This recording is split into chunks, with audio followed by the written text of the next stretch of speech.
ආයුබෝවන් යථාර්ථවාදීව ලෝකයේ දෙස බලන්නට සත්‍ය සිදුවීම් සම්පීඩනයක පුවත් දිගහැරුම ශ්‍රද්ධා රූපවාහිනී 6:30 ප්‍රධාන ප්‍රවෘත්ති විකාශය සමගින් මම භාග්‍ය ධනජෙල්ල කොල්ල ප්‍රථම අවධානය දවසේ ප්‍රධාන ප්‍රවෘත්ති සිරස්තල වෙත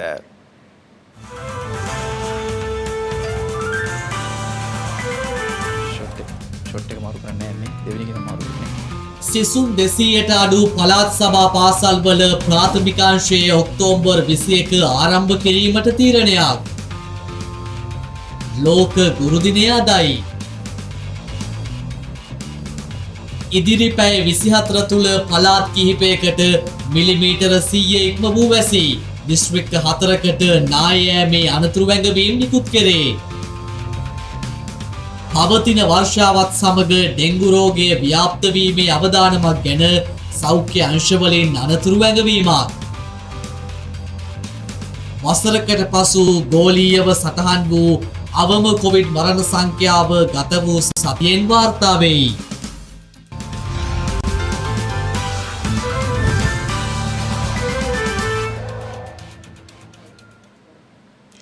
ජීවිත අරගලයේ ජය ගන්නට මඟ පෙන්වූ ලෝපුරා සුවහසක් ගුරුවරුන්ට වෙන් වූ දිනය අදයි. මේ වෙනුවෙන් අපේ සටහන. පරපුරක සිහින යාත්‍රා තොටුපළට හරවාය වූ ගුරු සිතක සෙනෙහස මතකයන් ඔබ ළඟත් ඇතිවාට සැක නැත.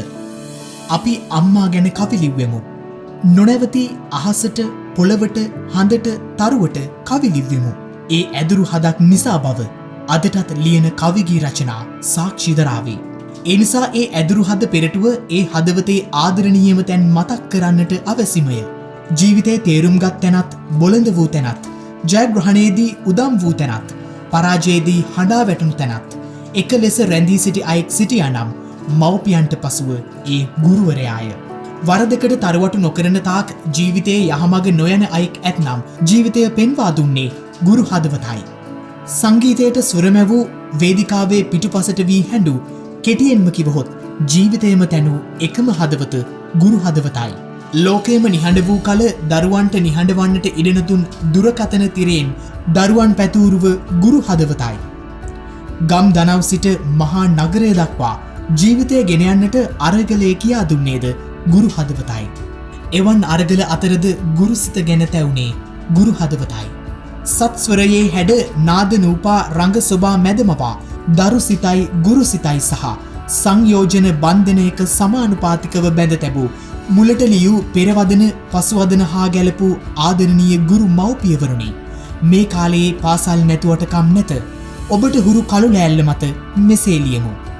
අපිත් ආයුගෙන අපට වඩා කල් ඔබ ජීවත් වේවා.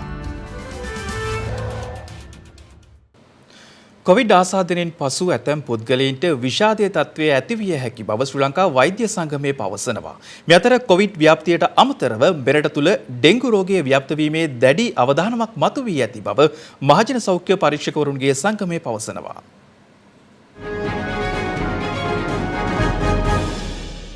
කොවිඩ් වෛරසය ආසාදනය වූ තවත් පුද්ගලයන් 786ක් ඊයේ වාර්තා වුණා. ඒ අනුව කොවිඩ් ආසාදිත බවට මෙරටදී හඳුනාගත් සමස්ත පුද්ගලයන් සංඛ්‍යාව දැක්වුණේ 5,21,218ක් ලෙසයි. මේ අතර කොවිඩ් ආසාදනයෙන් පසු ඇතිවන සංකූලතා පිළිබඳව ශ්‍රී ලංකා වෛද්‍ය සංගමය සඳහන් කළා. කොවිඩ් වලට අදාළව පසුව එන ප්‍රශ්න බොහෝ විට දකින්නේ අපි වැඩිපුරම නිදන්ගත රෝග තියෙන අයගේ. එතකොට අපි බොහෝ වෙලාවට දකිනවා මේ කොවිඩ් නිසා මානසික රෝගවලට ගොදුරු වෙන අය ඉතා විශාල වශයෙන් කායිකව ලොන් කොවිඩ් කියන ප්‍රශ්නයට ගොදුරු වෙන අයට වඩා. මෙහිදී ඇඟට පණ නැති ගතියක්, සුළුවෙන් මහන්සි වුණාම හුස්ම ගන්න බැරි ගතියක්, තෙහෙට්ටු ගතියක් වගේ ශාරීරික රෝග ලක්ෂණ වගේම හිතට කලකිරුණු ගතියක්, උදාසීන ගතියක් මේ වගේ දේවල් ඇති වෙනවා. මේ රෝග ලක්ෂණ නිසා ගොඩක් බය වෙනවා. තමහර හිතනවා නැවතත් මට කොවිඩ් හැදිලාද? ඉතින් ඒ සම්බන්ධයෙන් අනවශ්‍ය බියක් ඇති කරගන්න එපා.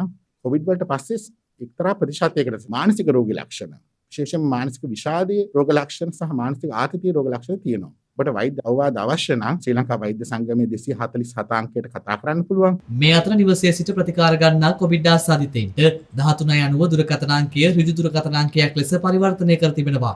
රෝගීන් සංඛ්‍යාව අඩු වීමත් සමගම අපි අලුතෙන් හඳුන්වා දී තියෙනවා රෝගීන්ට කෙලින්ම මේ සඳහා ලියාපදිංචි වීමේ ක්‍රමයක්. මේ මොබයිල් ඇප් එකක් විදිහට වගේම පරිගණකය හරහාත් සම්බන්ධ වෙන්න පුළුවන්. ඒ වගේම 1390 දුරකථනය ඔස්සේ සම්බන්ධ වෙන්න අවස්ථාව ලබා දුන්නේ මේ සඳහා ලියාපදිංචි වූ රෝගීන්ට පමණයි. නමුත් දැන් ඒක අපි 1390ට ඍජු දුරකථන ඇමතුමක් ගන්නා ඕනෑම පුද්ගලයෙකුට ඒ සඳහා දුරකථන ඇමතුමකින් ක්‍රමයට සම්බන්ධ කරගන්නවා. මේ සේවාව වඩාත් පුළුල් කරමින් කොවිඩ් වලින් ආසාදනයෙන් පස්සේ ඒගොල්ලන්ට ඇති වෙන්න පුළුවන් වෙනත් ගැටලු පිළිබඳව ස්වාබ් බැලීම සඳහා මේ ක්‍රමය වැඩි දුරටත් පුළුල් කරගෙන යනවා. මේ අතර ඊයේ දිනේ මෙරටින් තවත් කොවිඩ් ආසාදිත මරණ 43ක් සෞඛ්‍ය සේවා අධ්‍යක්ෂ ජෙනරාල්වරයා තහවුරු කළා. ඒ අනුව මෙරට සමස්ත කොවිඩ් ආසාදිත මරණ සංඛ්‍යාව 13102ක් දක්වා ඉහළ ගියා. රජයේ ප්‍රවෘත්ති දෙපාර්තමේන්තුව නිකුත් කළ නිවේදනයට අනුව මේගේ පිරිස අතරින් 24 දෙනෙකු පිරිමි පුද්ගලයන් වන අතර ඉතිරි 19 දෙනා කාන්තාවන්. ඊට අමතරව වයස අවුරුදු 30ත් 59ත් අතර වයසේ පසුවන පුද්ගලයන් 12 දෙනෙකුද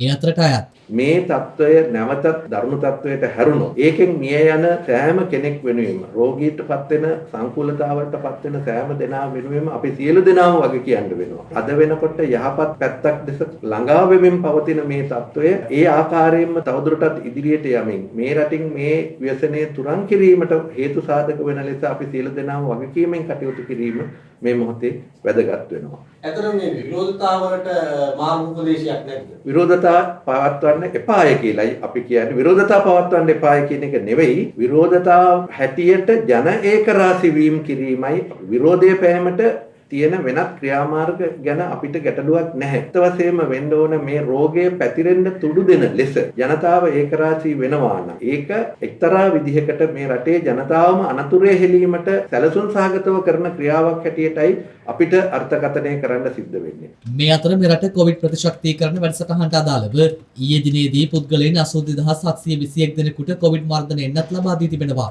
නිදන්ගත රෝගවලින් සහ විශේෂ අවශ්‍යතා සහිත වයස අවුරුදු 12ට වැඩි දරුවන්ට ෆයිසර් එන්නත ලබා දීම අද දිවයින පුරා ක්‍රියාත්මක වුණා. ඒ යටතේ මහරගම අපේක්ෂා රෝහලේ වයස අවුරුදු 12ට වැඩි දරුවන් එන්නත් කිරීමද අද සිදු වුණා. මේ අතර කොවිඩ් ව්‍යාප්තියට අමතරව මෙරට තුළ ඩෙංගු රෝගයේ ව්‍යාප්ත වීමේ දැඩි අවධානමක්ද මතුව ඇති බව මහජන සෞඛ්‍ය පරීක්ෂකවරුන්ගේ සංගමය පවසනවා.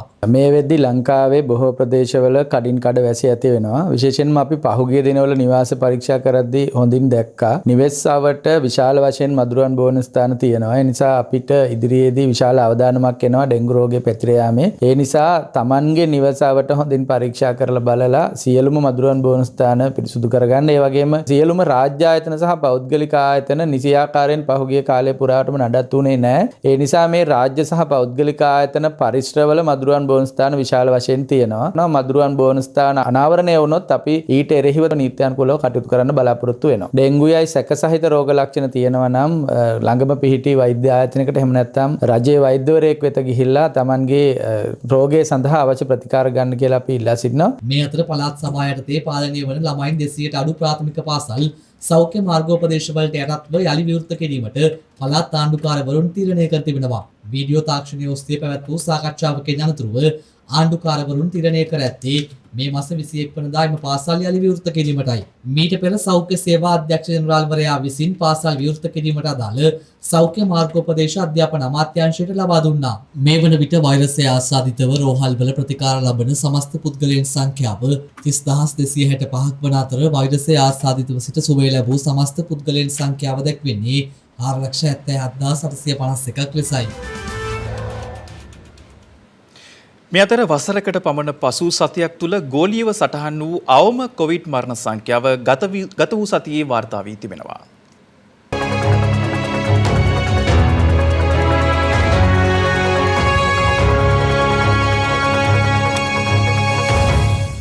ගෝලීයව එක්රැස් කරනු ලබන ජාතික නිලදත්ත විශ්ලේෂණය කරමින් ප්‍රංශ පුවත් සේවය සඳහන් කර ඇත්තේ පසුගිය සැප්තැම්බර් මාස 27 වෙනිදා සිට ඔක්තෝබර් මාස 3 වෙනිදා දක්වා සතිය තුල ලොව පුරා කොවිඩ් මරණ 53245ක් වාර්තා වී ඇති බවයි. ඒ අනුව එම අගය වසරකට පමණ පසු සතියක් තුල ගෝලීයව සටහන් වූ අවම කොවිඩ් මරණ සංඛ්‍යාව ලෙසයි දැක්වෙන්නේ. එමෙන්ම එය දිනකට මරණ 7606ක සාමාන්‍යයක් ලෙස සැලකිය හැකි බව ප්‍රංශ පුවත් සේවය සඳහන් කර තිබෙනවා. ඒ අනුව ගෝලීය කොවිඩ් වසංගතය වසංගතයේ අගෝස්තු මාසයේ අවසානයේ සිට අඩුවීමේ ප්‍රවණතාවයක් පෙන්නුම් කරන බවයි එමගින් පෙන්වා දී ඇත්තේ. පසුගිය කාලවකවානුව තුළ කොවිඩ් වසංගතය උත්සන්නව පැවති සමයේ ලොව පුරා දෛනික කොවිඩ් මරණවල සාමාන්‍ය අගය දසදහසේ සීමාව ඉක්මවනු ලැබුවා. එමෙන්ම සතියක කොවිඩ් මරණ සංඛ්‍යාව ගත වූ සතියට වඩා අඩු අගයක් මීට පෙර වාර්තා කළේ පසුගිය 2020 වසරේ ඔක්තෝබර් මාස 31 වෙනිදා සිට නොවැම්බර් මාස 6 වෙනිදා දක්වා සතිය තුලයි. තවද පසුගිය මාසය තුල පමණක් ගෝලීය කොවිඩ් මරණ සංඛ්‍යාව 4න් 1කින් පමණ පහත වැටී ඇති අතර ලොව පුරා එන්නත් කරන වැඩසටහන්වල ප්‍රගතිය ඊට හේතුව ලෙස සැලකිය හැකි බවයි ප්‍රංශ පුවත් සේවය වාර්තා කර ඇත්තේ. මේ අතර පසුගිය කාලවකවානුව තුළ ගෝලීය කොවිඩ් වසංගතයේ කේන්ද්‍රස්ථානයක් බවට පත්ව තිබූ අසල්වැසි ඉන්දියාවෙන් දෛනිකව වාර්තා වන කොවිඩ් ආසාදිතයන් සංඛ්‍යාව වාර්තාගත ලෙස පහළ ගොස් ඇති බව විදේශ මාධ්‍ය වාර්තා කර තිබෙනවා. ඒ අනුව අද උදෑසනින් අවසන් වූ පැය 24 තුළ ඉන්දියාවෙන් නව කොවිඩ් ආසාදිතයන් 18805 දෙනෙකු හඳුනාගෙන ඇති බවයි එම මාධ්‍ය වාර්තා කර ඇත්තේ. එමෙන්ම එය දින 209කින් පසු ඉන්දියාවෙන් වාර්තා වූ අවම දෛනික කොවිඩ් ආසාදිතයන් සංඛ්‍යාව බව ඉන්දියා සෞඛ්‍ය අමාත්‍යාංශය නිවේදනය කර තිබෙනවා. තවද ඊයේ දිනේ ඉන්දියාවෙන් කොවිඩ් මරණ 254ක්ද වාර්තා වී ඇති අතර ඒ අනුව රට සමස්ත කොවිඩ් මරණ සංඛ්‍යාව දැක්වෙන්නේ 449283ක් ලෙසයි. මේ අතර කොවිඩ් ආසාදනයේ හේතුවෙන් සිදුවන සෑම මරණයකටම වන්දි වශයෙන් ඉන්දිය රුපියල් 50000ක් ගෙවීමට ඉන්දිය රජය ගත තීරණයට එරට ශ්‍රේෂ්ඨාධිකරණයේ අනුමැතිය හිමි වූ බව විදේශ මාධ්‍ය වාර්තා කර තිබෙනවා. ඒ අනුව ඉන්දිය මාධ්‍ය සඳහන් කර ඇත්තේ ඉන්දිය ආපදා කළමනාකරණ නීතිය යටතේ වන්දි ඉල්ලා නීතිඥයන් ගොනු කළ පෙත්සමකට අදාළව මෙම අනුමැතිය හිමිව ඇති බවයි. එහිදී අදාළ වන්දි මුදල සඳහා සමීපතම ඥාතීන් අයිදුම්පත් යොමු කළ යුතු වන අතර මාසයක කාලයක් ඇතුළත එම වන්දි මුදල හිමිවනු ඇති බවටයි එම මාධ්‍ය වැඩිදුරටත් වාර්තා කර ඇත්තේ.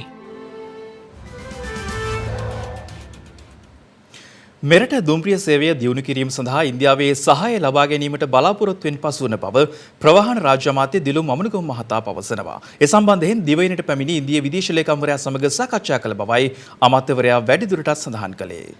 ඉන්දියානු දේශලේකම්තුමා ඉතාම වැදගත් කාරණා රැසක් තුමත් එක්ක අපි සාකච්ඡා කරවුවා. විශේෂයෙන් අපේ දුම්රිය සේවය. අපි එක කාලෙක මේක ඉතාම කාර්යක්ෂම සේවයක් බවට පත් වෙලා තිබුණත් මේ වෙනකොට මූල්‍යමය වශයෙන් අකාර්යක්ෂමයි. අපි එතුමාගේ සහාය ඉල්ලලා තියෙනවා ඉන්දියානු රේල්වේ එක හරහා අපිට කණ්ඩායමක් එවන්නේ කියලා කන්සල්ටන්ට්ලා හැටි. නොමිලේ තුමන්ලා එවන්න සූදානම් වෙනවා. අපේ දුම්රිය පද්ධතිය, මාර්ග පද්ධතිය, ඒ වගේම ධාවන පද්ධතිය දියුණු කළ යුත්තේ කොහොමද කියන කාරණා. ඉන්දියන් රේල්වේ එක ලෝකයේ දෙවනි තුන්වෙනි තැනට තියෙන දුම්රිය පද්ධතියක්. බස් රථ අපිට ලබලා දෙන්න යම් සාකච්ඡාවක් අපි ඇත් එක්ක සාකච්ඡා කරනවා. විශේෂයෙන් මෝටර රථ ඉන්දියානු සමාගම් හරහා දේශීයව එක්ලස් කරන්න සහ නිපදවන්න අපි යම් සාකච්ඡා ප්‍රමාණයක් එතුමත් එක්ක කෙරුවා. ඉතින් මේක ඊටාම ඵලදායී සංචාරයක් තිබිච්ච ඒවා. ඒ වගේම දැන් කොයි ආකාරයෙන්ද පළාත් අතර ධාවනයට කටයුතු සූදානම්ද? ඒ වගේම දුම්රිය ධාවනයේ කටයුතු කොයි ආකාරයෙන්ද? ධාවනයට අපි සූදානම්.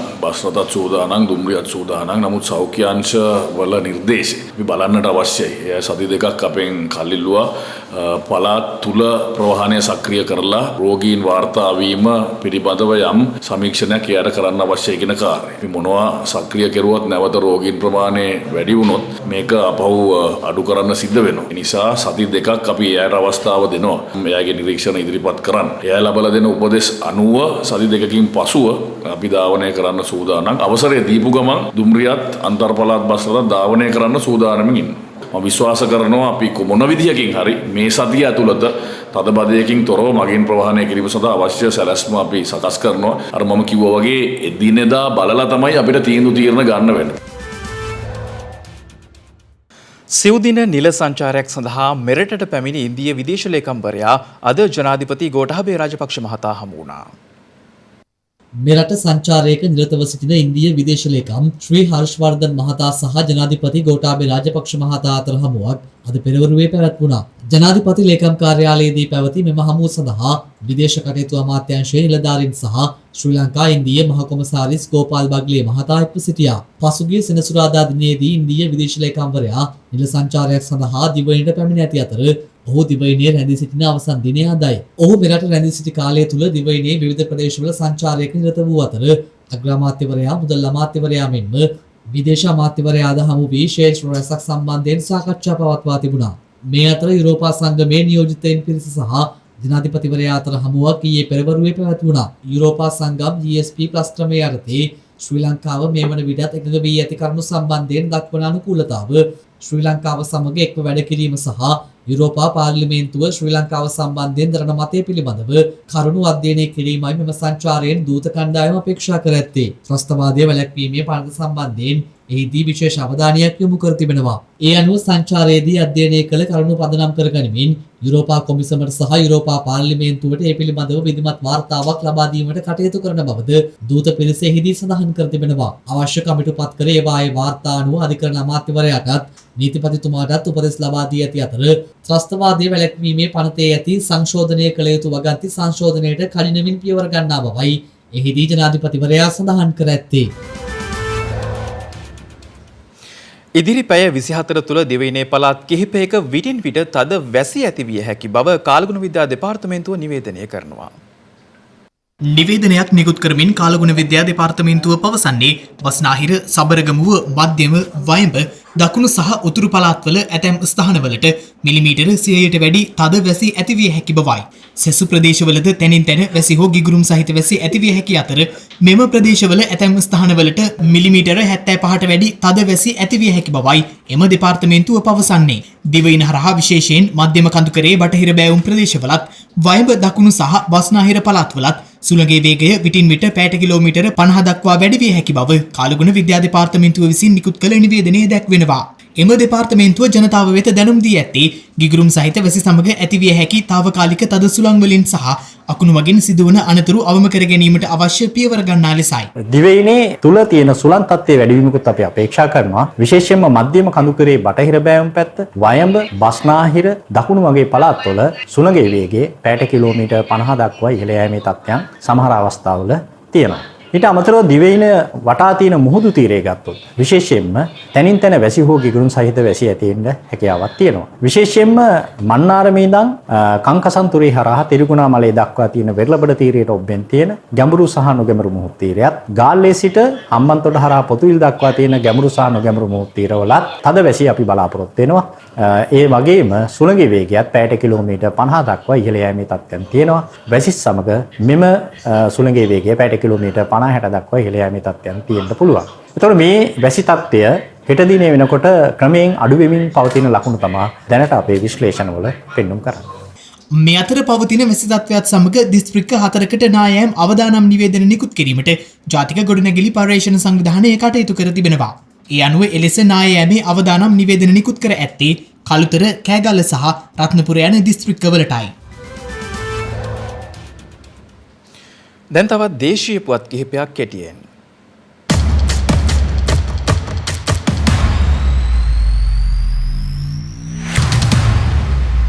සඳහිරු සෑයේ කොත්වහන්සේ සහ චූඩාමාණික්‍ය හෙට බුත්තල යුදගනාව රජමහා විහාරස්ථානයේ වෙත වැඩම කිරීමට නියමිතයි. මෙම පූජනීය වස්තුන් රැගත් පෙරහැර ආගමික ආශිර්වාද මැද්දේ අද දින උදෑසන තිස්ස මහරාම රජමහා විහාරයෙන් ගමන් ආරම්භ කළ අතර මහසෙන්පුර පසු කරමින් ගමන් කර අද දින ගමනාන්තය වන කතරගම කිරිවෙහෙර රජමහා විහාරයේ වෙත වැඩම කරනු ලැබුවා. ඒ අනුව පූජනීය මහා සංඝරත්නයේ ආගමික ආශිර්වාද මැද්දේ මෙම පෙරහැරේ සම්පූර්ණ කටයුතු සිදු කෙරෙනු ඇති. පෙරහැර ගමන් ගන්නා අවස්ථාවේදී රථවාහන පාලනය අදාළ පොලිස් කොට්ටාශ මගින් සිදු කරන අතර දැඩි සෞඛ්‍ය ආරක්ෂණ මාර්ගෝපදේශයන්ට අනුව මෙය සිදු කිරීමටයි කටයුතු යොදා ඇත්තේ.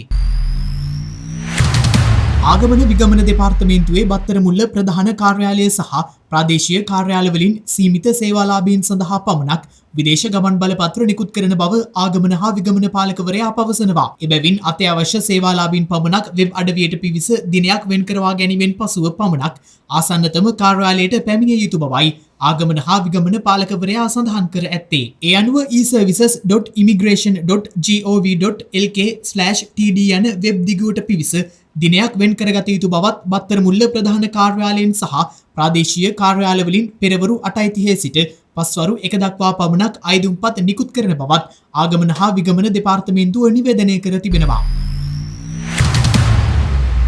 ලෝක වෙළඳ පොලේ ඛනිජ තෙල් මිල අද වසර 3කින් ඉහළම අගයක් සලකුණු කර තිබෙනවා. බ්‍රෙන්ට් වර්ගයේ බොර තෙල් බැරලයක මිල අද දිනේ ඇමරිකානු ඩොලර් 81.66ක් දක්වා ඉහළ ගිය අතර ඊයේ දිනේද තෙල් මිලෙහි 100.2.5ක වැඩිවීමක් දක්නට ලැබුණා. ඇමරිකානු WTI බොර තෙල් බැරලයක මිලද ඊයේ 100.2.3කින් ඉහළ ගිය අතර අද දිනේ සටහන් වූයේ ඩොලර් 77.92ක් ලෙසින්. මේ වසරේ මේ දක්වා ලෝක වෙළඳපොලේ ඛනිජ තෙල් මිල 50%කින් පමණ ඉහළ ගොස් ඇති බවයි වෙළඳපොළ විශ්ලේෂකයන් පෙන්වා දෙන්නේ.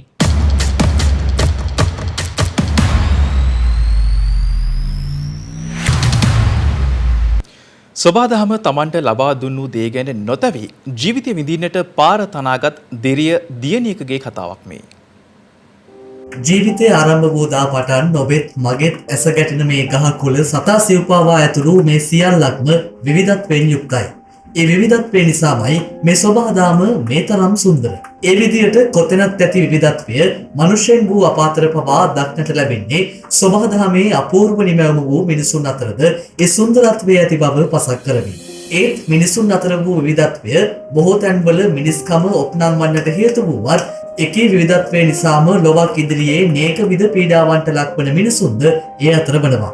මේ මේගන් ග්‍රෙගරි ස්වභාව ධර්මයේ ලැබූ විවිධත්වයට අනුව ඇයට උපතින්ම ලැබුණේ කුරු ස්වභාවයක්. ඒත් එක්කම එකී විවිධත්වය නිසාම කාටවත් නොමැති තරමේ ධෛර්යයක්ද ඇයට සොබාදහම විසින් ලබා දුන්නා. ඉතින් අද ඇය අතිදක්ෂ අසරුවෙක්. හිතන්නවත් පුළුවන්ද? ඇගේ පෙනුම දිහා බැලුවහම ඇයට මේ වගේ අශ්වයෙකු පාලනය කරගන්න පුළුවන් වෙයි කියලා.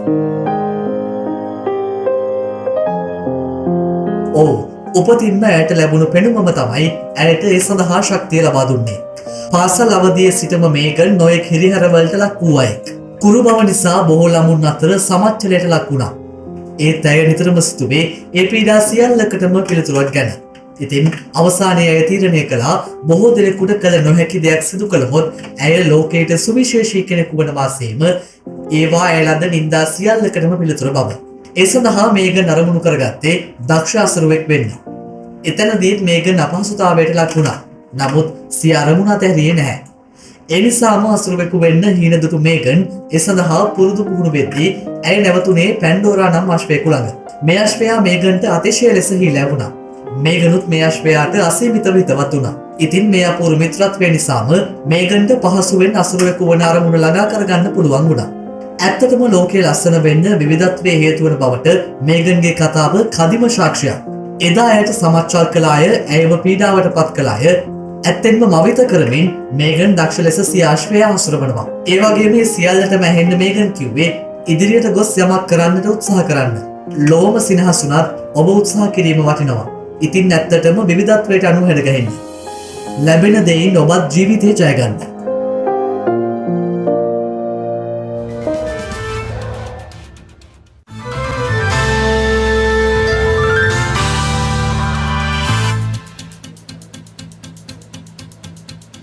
අවධානය විදෙස් පුවත් වෙත.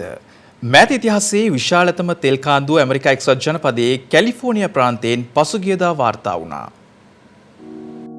දකුණු කැලිෆෝනියාවේ වෙරළට ඔබ්බෙන් වූ තෙල් නලයක කාන්දුවක් හේතුවෙන් පැසිෆික් සාගරයට තෙල් ගැලුම් ලක්ෂයකට වැඩි ප්‍රමාණයක් ගලා එමින් පවතින බව විදෙස් මාධ්‍ය වාර්තා කර තිබෙනවා. ඒ අනුව පසුගිය සති අන්තයේ දිය යට නල මාර්ගයක සිදු වූ මෙම කාන්දුව මෑත ඉතිහාසයේ වාර්තා වූ විශාලතම තෙල් කාන්දුව බවටයි හඳුනාගෙන ඇත්තේ. කැලිෆෝනියාවේ ඔරෙන්ජ් ප්‍රාන්තයේ හන්ටින්ටන් වෙරළේ සිට සැතපුම් 5ක් පමණ ඈතින් මෙම කාන්දුව සිදු වී ඇති අතර බොර තෙල් බැරල් 3000ක් එනම් ගැලුම් 1,26,000ක් පමණ එම නල මාර්ගය හරහා සංසරණය වන බවට එරට බලධාරීන් සඳහන් කර තිබෙනවා. තෙල් කාන්දුව හේතුවෙන් හන්ටින්ටන් වෙරළට ගලා ආ බොර තෙල් ඉවත් කිරීමට සහ සිදුවන පරිසර හානිය අවම කිරීම සඳහා මේ වන විටත් මෙහෙයුම් දියත් කර ඇති බවයි විදෙස් මාධ්‍ය වාර්තා කර ඇත්තේ. කෙසේ වෙතත් මෙලෙස නල මාර්ගයෙන් තෙල් කාන්දු වීමට බලපෑ හේතුව තවමත් සොයා ගැනීමට නොහැකි වී ඇති අතර බලධාරීන් අනතුරු අඟවන්නේ ඉදිරි දින කිහිපය තුළ තෙල් පැල්ලම් ප්‍රාන්තයේ සෙසු වෙරළ තීරයන්ටද බලපෑම් එල්ල කළ හැකි බවටයි.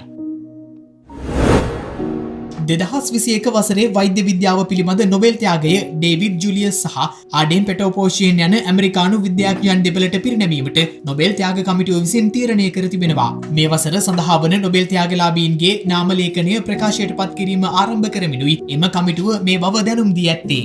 ඒ අනුව ජුලියස් සහ ආඩෙම් යන විද්‍යාඥයන් දෙදෙනාට මෙලෙස වෛද්‍ය විද්‍යාව පිළිබඳ නොබෙල් ත්‍යාගය පිරිනැමෙන්නේ මිනිස් සිරුරේ උණුසුම් සහ ස්පර්ශ සංවේදක පිළිබඳ ඔවුන්ගේ නව සොයා ගැනීම වෙනුවෙන් බව විදෙස් මාධ්‍ය වාර්තා කර තිබෙනවා. එමෙන්ම එලෙස වෛද්‍ය විද්‍යාව සඳහා නිර්දේශිත නොබෙල් ත්‍යාග හිමි එම නව සොයා ගැනීම ගෝලීය සංසිද්ධීන් සඳහා ප්‍රතිචාර දක්වමින් ජීවය පවත්වාගෙන යාම සඳහා විශේෂයෙන්ම වැදගත් වන බවටයි නොබෙල් ත්‍යාග කමිටුව වැඩිදුරටත් දන්වා ඇත්තේ.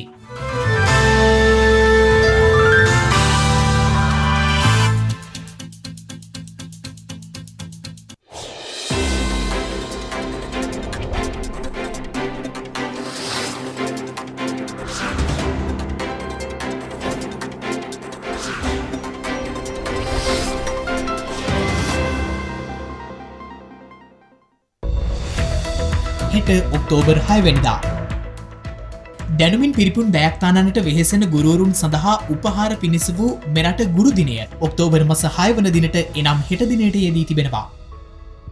ෆිජි රාජ්‍ය ජනරජයක් බවට පත්කර ඇත්තේ 1987 වසරේ හෙට වැනි දිනකයි.